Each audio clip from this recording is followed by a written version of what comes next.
Bienvenidos a esta espectacular casa independiente que está ubicada en Torrente. Tiene la planta sótano, la planta baja, que es donde nos encontramos actualmente, y la primera planta. Este es un cuarto de servicio con su baño completo con ducha, la cocina. La vivienda tiene pues unos 350 metros cuadrados útiles y la zona de lavadora, secadora.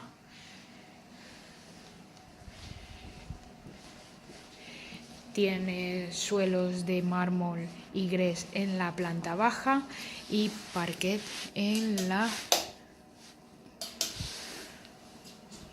primera planta. Cuenta con 670 metros cuadrados de parcela. Esto es el salón. Como estáis viendo, la casa es muy luminosa porque tiene ventanas muy grandes y en las habitaciones es más de lo mismo. Como estáis viendo aquí, va de techo a prácticamente suelo. Tiene calefacción por radiadores y bomba de frío y calor en todas las estancias.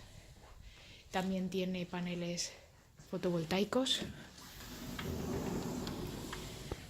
Y esto es la terraza y jardín con su piscina y zona de paellero. Y en la planta superior están todas las demás habitaciones.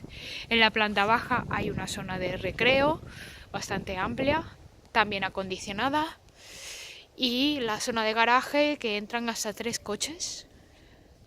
Las persianas son motorizadas y con sistema de bloqueo.